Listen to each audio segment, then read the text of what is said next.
Tu as toujours fait, par exemple, des vidéos à optique buzz, on va SEO. dire.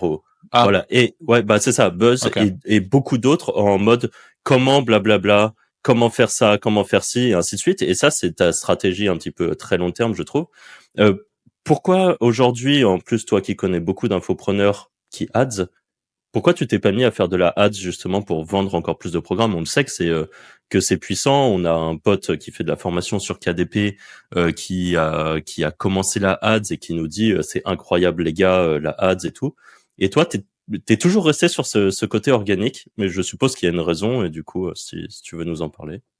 Ouais, bien sûr. Donc moi j'ai lu un bouquin il y a très longtemps qui s'appelle Epic Content Marketing de Joe Pulizzi. C'est un livre qui m'a retourné le cerveau et c'est un livre duquel, si je devais le récap en une phrase, c'est que quand les gens te trouvent via la publicité, une partie d'entre eux ont l'impression de se faire prospecter. Donc ils se sentent un peu comme des pigeons. Tandis que s'ils te trouvent sur Internet, ils ont l'impression que ils ont l'impression qu'ils ont trouvé une pépite en fait. Ils se disent waouh, je suis assez smart, comme j'ai recherché, j'ai trouvé. Donc il y a ce côté-là. Il y a aussi l'aspect que reacher à l'époque 1000 personnes ou 10 000 personnes avec une vidéo YouTube, ça coûtait moins cher pour moi en temps et en énergie que d'apprendre la publicité. Donc à ce côté-là, je dis pas que la publicité coûte plus cher, je dis simplement que moi à ce moment-là, j'avais pas l'expertise et je connaissais pas trop de personnes qui faisaient des ads.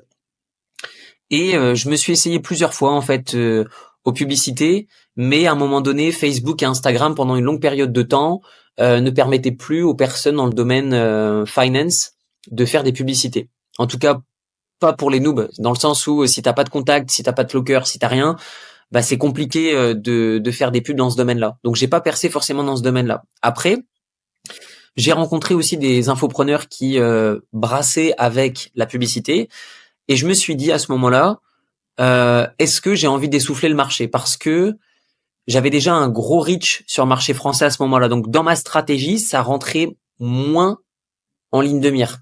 Maintenant, une erreur que j'ai faite, c'est pas faire de retargeting. Ça, c'est une grosse erreur parce que le retargeting, c'est 20-80 à balle. Tout le monde peut faire du cash avec les bonnes méthodes.